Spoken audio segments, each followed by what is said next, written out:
दम। आइए जानते हैं यह भूत व्याधा क्या है।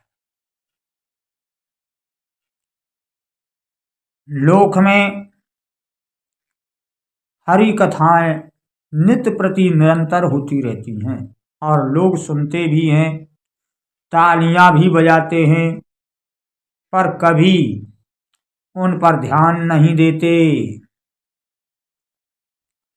कहते हैं भगवान ने कहा है कि भजय है मोए तज सकल भरोसा, सुनहु मुनि तोय कैसे रोसा, तिनकी सदा करे रखवारी, और जिम बालक राखत महातारी। जो सकल भरोसों को तज के मुझे भजता है, मैं उनकी सदा माता की भांति रखवारी करता हूँ। और इस कथा को सुन के लोग तालियां बजाते हैं, कहते हैं जब द्रौपदी ने सबका आश्रय छोड़ दिया तब भगवान ने उनकी लाज बचाई। कहते हैं गजेंद्र ने जब सबका आश्रय छोड़ दिया तब भगवान ने उनकी जान बचाई। ध्रुव ने माता पिता परिवार सब छोड़ दिया तो भगवान ने उन्हें दर्शन दिया। इन कथाओं पर तालियां बजाते हैं और इन कथाओं को सुनते पर ध्यान नहीं देते। स्वयं जो हरि को भजते हैं उन्हीं की निंदा करते हैं, कहते हैं वो किसी को मानता ही नहीं, वो तो सिर्फ भगवान को ही मानता है, वो भूतों को नहीं मानता, व परीतों को नहीं मानता, ऐसी निंदा किया करते हैं। फिर इन कथाओं का सुनना व्यर्थ ही है, क्योंकि ऐसा कोई देव नहीं है जो यह कहने की जुर्रत कर सके कि तुम भगवान को छोड़कर मुझे भजो। कोई ऐसा देव नहीं है, क्योंकि हरि सबका सिरमोहर हैं।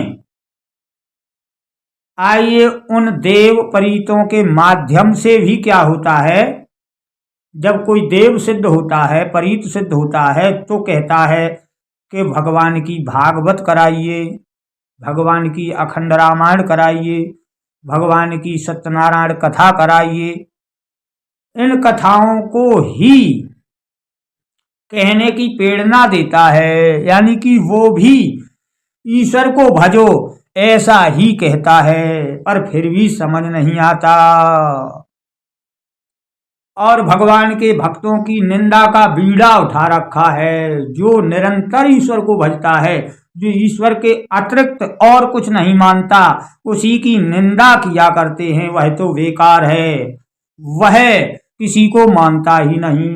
जबकि जो ईश्वर को नहीं मानता वो किसी को क्या मानेगा, वो स्वयं ही किसी को न मानने वाला है और वही दोषारोपण वो भक्त पर करता है, क्योंकि ईश्वर ही सर्वरूप हैं और जो ईश्वर को मानता है वो ही सबको मानने वाला है। भिन्न भिन्न मानने वाला, भूत परीतों को मानने वाला सबको मानने वाला नहीं होता। इसलिए वह स्वयं ही न किसी को मानने वाला है और वही दोष वो भक्त पर आरोपण करता है। जो सर्वेश्वर को मानता है, जिनका निवास सब में है, जो सर्वोपरि हैं, उनका भजन करने वाला है, उसी में दोषारोपण करते हैं। यह कैसी विडंबना है। कोई पिशाच या बेताल भूत ऐसा नहीं है जो यह कह सके कि हरि को मत भजो, हरि को मत मानो, बल्कि ये प्रेरणा देते हैं कि भगवान की कथा कराइए, क्योंकि भगवान की जब कथा होगी तो भगवान को भजने वाले लोगों के द्वारा होगी और वे जन जब मेरे यहाँ आएंगे तो मेरा भी कल्याण हो जाएगा। निरंतर भगवान को भजने वाले लोग जब भूत पिशाचों के स्थानों पर जा पहुंचते हैं तो उनके चरण पड़ने से उनका भी मोक्ष होता है, बल्कि वे स्वयं यह चाहते हैं कि निरंतर भगवान का ध्यान करने वाले लोग मेरे स्थानों पर आएं। इसीलिए वे प्रेरणा देते हैं कि भगवान की कथा कराइए, ताकि भगवान के भक्त जन पधारें और उनके आगमन से, उनके चरण बिंदों से मेरी भी गति हो जाए। जो भूत पिशाच किन्नर हरि भक्त की चरणों की रज के लिए उतावले हैं और कामना करते हैं और मुक्ति पाते हैं, भूत पिशाचों को भजने वाले लोग उन्हीं महापुरुषों की निंदा किया करते हैं कि वह तो बेकार है, वह सिर्फ भगवान को मानता है और किसी को नहीं मानता। निंदा किया करते हैं और भूत पिशाचों की पूजा किया करते हैं। उन मूर्खों का भला कैसे होगा जिनका वो पूजन कर रहे हैं, वो उनके पुजारी हैं हरि भक्तों के, और वो हरि भक्तों के निंदक हैं, तो कैसे सुखी हो सकते हैं। इसलिए इस बात को अच्छी तरीके से समझें और कभी भी भगवान को भजने वाले की निंदा न करें। कोई भी देवता, कोई भी भूत पिशाच ईश्वर से बड़ा नहीं है। ईश्वर को भजने वाले का अनहित करने में कोई समर्थ नहीं है सिवाय ईश्वर के। मारने वाला है भगवान, जिलाने वाला है भगवान। उनको मारने वाला भी भगवान है और जिलाने वाला भी भगवान है। भगवान के अलावा उनका अनहित या हित करने में कोई समर्थ नहीं है। यह बात 100% सत्य है, क्योंकि ईश्वर को भजने वाले का अनहित करने वाला कहां से आएगा, क्योंकि सब में ईश्वर का ही बल है। अंशों में हनुमान जी ने रावण से भी कहा था, जा की कृपा लवलेश से जिते चराचर झार। जिसकी लवलेश कृपा से तुमने चराचर झारों को जीता है, वह बल तो रघुनाथ जी का ही है। ऐसे जिसके पास जो बल है वह गोविंद का ही है, तो गोविंद के भजने वालों का अनहित करने की समर्थ किसमें हो सकती है। इसलिए संशय से ऊपर उठिए और निरंतर निशंक होकर गोविंद का भजन करिए। गोविंद को भजने वाले का अनहित करने की समर्थ त्रिलोकी में किसी के पास नहीं है, बल्कि गोविंद को भजने वालों की निंदा करने वालों की गति इस त्रिलोकी में कोई नहीं करा सकता सिवाय गोविंद के भक्त के, सिवाय भगवान के।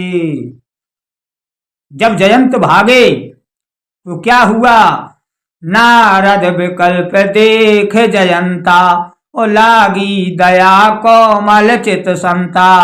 भगवान के भक्त को ही दया लगी, तब मार्ग बताया कि हरि की शरण में जाइए। तो इस संसार में जो व्याकुल होते हैं उन्हें हरि भक्त ही मार्ग दिखाते हैं।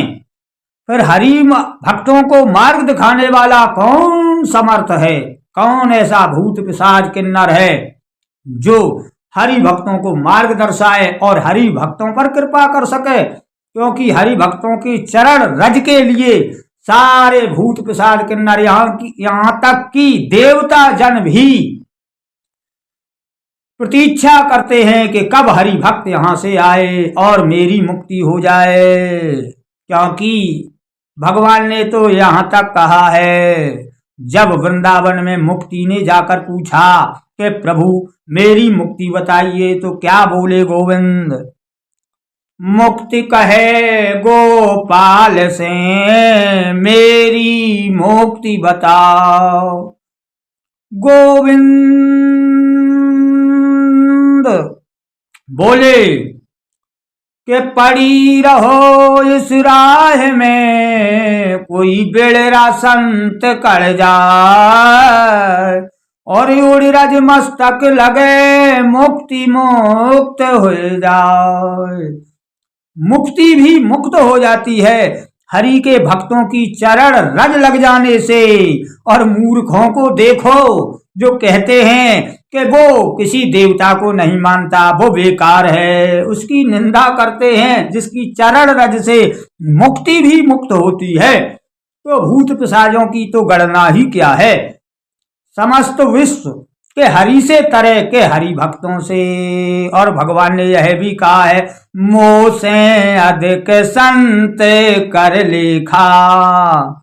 मुझसे भी बढ़कर मेरे भक्त हैं, मुझसे भी आगे मेरे भक्तों की स्थिति है, क्योंकि कहा है मोरे बचन चाहे परे जय फीका, और संत बचन पत्थरे की लिखा। मेरा वचन झूठा भी हो सकता है, पर मेरे भक्त का वचन कभी मिथ्या नहीं हो सकता। तब भी इन मूर्खों को इन कथाओं के द्वारा यह बोध नहीं होता कि हरि को भजने वाले का अनहित करने की शक्ति किसमें हो सकती है, किसी में नहीं।